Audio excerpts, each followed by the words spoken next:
Bonjour à toutes et à tous. Aujourd'hui, nous allons parler de la différence entre l'hypnoanalgésie et l'hypnoantalgie. Je suis Corinne Cliquet, j'ai été infirmière pendant 20 ans, titulaire d'un diplôme universitaire d'éducation thérapeutique du patient.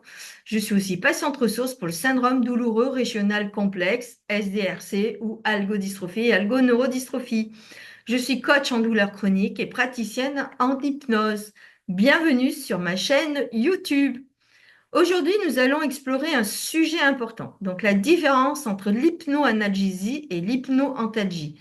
Ces deux techniques utilisent l'hypnose pour gérer la douleur, mais elles ont des objectifs et des approches très différentes. Donc, comprendre ces distinctions est essentiel pour choisir la méthode qui convient le mieux à chaque situation. Donc, qu'est-ce que l'hypnoanalgésie? En fait, l'hypnoanalgésie est une méthode qui utilise l'hypnose pour réduire ou éliminer la douleur. Cette technique est de plus en plus reconnue dans le domaine médical car elle permet aux patients de vivre des interventions avec moins d'anxiété et de douleur. Les professionnels de la santé formés à l'hypnoanalgésie aident ainsi leurs patients à mieux gérer leur douleur. Donc, les caractéristiques de l'hypnoanalgésie, l'objectif éliminer ou réduire la douleur de manière significative. L'utilisation, elle est souvent utilisée lors d'interventions chirurgicales, d'accouchement ou lors aussi de soins douloureux, comme le changement de pansement. La technique, c'est le professionnel guide le patient vers un état de relaxation profonde, rendant le patient réceptif aux suggestions de réduction de la douleur. Exemple d'application, donc la chirurgie, l'hypnoanalgésie peut diminuer la nécessité d'anesthésie. Les accouchements aident à gérer la douleur au niveau des contractions et les soins des médicaux, donc c'est réduction de la douleur lors de soins comme le changement de pansement. Donc par contre, qu'est-ce que l'hypnoantalgie? Donc elle, quant à elle, elle ne vise pas à supprimer en fait complètement la douleur, mais à aider les patients à mieux gérer leur douleur et à diminuer en fait son impact émotionnel. Cette approche est particulièrement bénéfique pour ceux qui souffrent de douleurs chroniques. Les caractéristiques donc de l'hypnoantalgie, l'objectif c'est aider le patient à mieux vivre avec la douleur en modifiant sa perception et sa réaction face à celle-ci.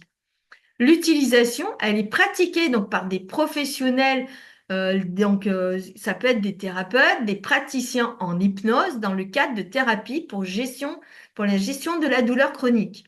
Les techniques, c'est que le praticien guide le patient à travers des techniques de relaxation et de visualisation lui permettant de transformer sa relation avec la douleur. J'attire votre attention, il faut que le praticien ou le thérapeute ou le coach ait fait une formation sur l'hypnose. Cela est important. Exemple donc d'application, les patients souffrant de douleurs chroniques peuvent utiliser l'hypnoantalgie pour mieux gérer leur douleur au quotidien. Cette méthode aide à réduire l'anxiété liée à la douleur en permettant aux patients de développer des stratégies d'adaptation. Donc le résumé en fait des différences entre les deux. Donc l'hypnoanalgésie, l'objectif réduire ou éliminer la douleur, utilisée principalement dans un cadre médical pour des interventions ou lors des soins comme les changements de pansement. L'approche, c'est créer un état de relaxation profonde pour permettre une gestion active de la douleur. L'hypnoantalgie, donc l'objectif, c'est aider à vivre avec les douleurs chroniques. L'utilisation, elle est pratiquée dans le cadre des thérapies pour la gestion de la douleur au quotidien. L'approche, c'est se concentre sur la perception et la réaction face à la douleur en utilisant des techniques de relaxation et de visualisation. Mais ça peut être aussi pour la gestion du stress et des émotions. Comme on le sait, dans les douleurs chroniques, le stress, les émotions jouent un rôle très important. Plus on est stressé, plus nos émotions sont pas bonnes et plus on est dans la douleur. N'oubliez pas le cercle vicieux de la douleur chronique. Douleur chronique, je déprime, mes émotions sont négatives, je provoque des douleurs, etc., etc. Donc, la conclusion, comprendre la différence entre l'hypnoanalgésie et l'hypnoantalgie est essentielle pour choisir la méthode la plus adaptée à chaque situation. L'hypnoanalgésie vise à réduire ou à éliminer la douleur dans un cadre médical. tandis que l'hypnoantalgie se concentre sur la gestion de la douleur chronique et son impact émotionnel sur la vie quotidienne.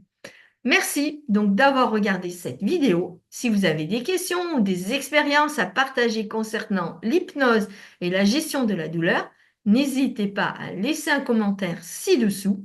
Pensez à vous abonner pour plus de contenu sur la santé et le bien-être. À très bientôt!